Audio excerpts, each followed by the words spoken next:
ನಮಸ್ತೆ ವೀಕ್ಷಕರೇ, classic news ಟಿವಿಗೆ ಸ್ವಾಗತ. ಈ ದಿನದ ಪ್ರಮುಖ ಸುದ್ದಿಗಳು.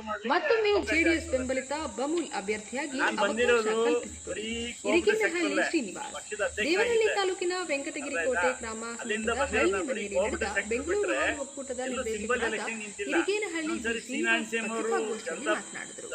ಜಾತ್ಯತೀತವಾಗಿ ಎಲ್ಲ ವರ್ಗದ ರೈತರಿಗೂ ಸಂಸ್ಥೆಯ ವತಿಯಿಂದ ಸಮರ್ಪಕ ಸೌಲಭ್ಯಗಳನ್ನು ಒದಗಿಸಿದೆ. ಹಾಗಾಗಿ ಮುಂದಿನ ಸೇವೆಗಾಗಿ ಈ ಬಾರಿಯೂ ಆಕಾಂಕ್ಷಿಯಾಗಿ ಅವಕಾಶ ಕಲ್ಪಿಸಿದರೆ ಇನ್ನಷ್ಟು ಅಭಿವೃದ್ಧಿ ಕಾರ್ಯಗಳನ್ನು ಮಾಡಲಿದ್ದೇನೆ ಅಂತ ಆತ್ಮವಿಶ್ವಾಸವನ್ನು ವ್ಯಕ್ತಪಡಿಸಿದರು. ಹಾಗೂ 183 ಹಾಲು ಉತ್ಪಾದಕರ ಸಂಘಗಳಿಗೆ ಇಲ್ಲಿಯವರೆಗೂ 7 ಕೋಟಿಗಿಂತ ಹೆಚ್ಚು ಅನುದಾನದಲ್ಲಿ ಅಭಿವೃದ್ಧಿ ಕಾರ್ಯಗಳನ್ನು ಮಾಡಿದ್ದೇನೆ ಎಂದು ತಿಳಿಸಿದರು. ವರದಿ ರಾಜುಗೌಡ. ಮುದ್ದನಹಳ್ಳಿ ತಾಲೂಕ್ ಪಂಚಾಯತಿ ಕ್ಷೇತ್ರಕ್ಕೆ ಅವಾಗ ತಾಲೂಕ್ ಪಂಚಾಯತಿ ಮೆಂಬರು ಆದರೂ ವೈಸ್ ಪ್ರೆಸಿಡೆಂಟು ಆಗಿದ್ದರು ತಾಲೂಕ್ ಪಂಚಾಯತಿ. ಅದೊಂದು ಬಿಟ್ಟರೆ ನಾವೆಲ್ಲಿ ಸಿಂಬಲ್ ಎಲೆಕ್ಷನ್ಗೆ ಇದುವರೆಗೂ ನಾನು ಹೋಗೇ ಇಲ್ಲ. ನಾನಂತೂ ಪರ್ಸನಲಿ ಹೋಗೇ ಇಲ್ಲ ಇದುವರೆಗೂ. ನನಗೆ ಟಿಕೆಟ್ ಕೊಟ್ಟು ಎಲ್ಲ ಸಹಕಾರ ಕೊಟ್ಟರೆ ಇನ್ನೂ ಹೆಚ್ಚಿನ ಸೇವೆ ಮಾಡಲಿಕ್ಕೆ ಸಹಕಾರಿ ಆಗ್ತದೆ ಅಂತ ನನ್ನ ಒಂದು ಅನಿಸಿಕೆ.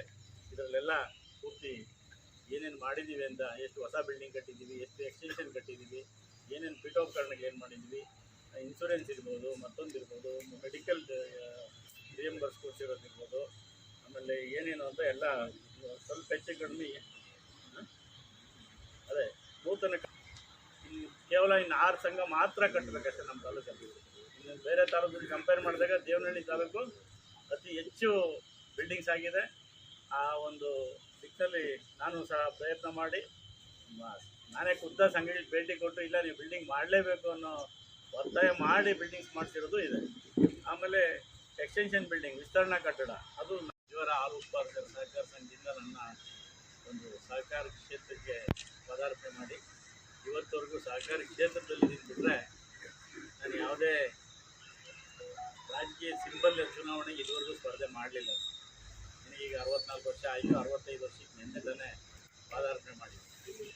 ಅದರಿಂದ ಆ ಒಂದು ದೆಸೆಯಲ್ಲಿ ನನ್ನ ರಾಜಕೀಯ ಜೀವನ ಪ್ರಾರಂಭ ಮಾಡಿದ್ದು 83ರಲ್ಲಿ.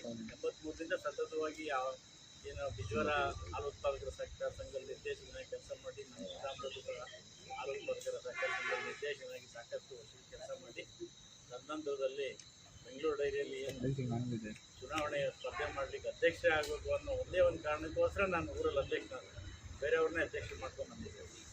ಹೀಗಾಗಿ ಈ ತದನಂತರದಲ್ಲಿ ಆವತಿ ಏನು ಕೋಆಪರೇಟಿವ್ ಸೊಸೈಟಿ ಇದೆ, FSCB ಅಂತ, ಅದರಲ್ಲೂ ಸುಮಾರು ವರ್ಷಗಳು ಅಧ್ಯಕ್ಷರಾಗಿ ನಿರ್ದೇಶಕನಾಗಿ 25 ವರ್ಷದಿಂದ ಅಲ್ಲಿ ಸತತವಾಗಿ ಸೇವೆಯನ್ನು ಸಲ್ಲಿಸ್ತಾ ಇದ್ದರು.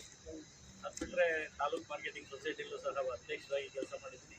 ನಿರ್ದೇಶಕನಾಗಿ 1999ರಲ್ಲಿ ಚಂದ್ರಣ್ಣವರು MLA ಇದ್ದಾಗ ಆವಾಗ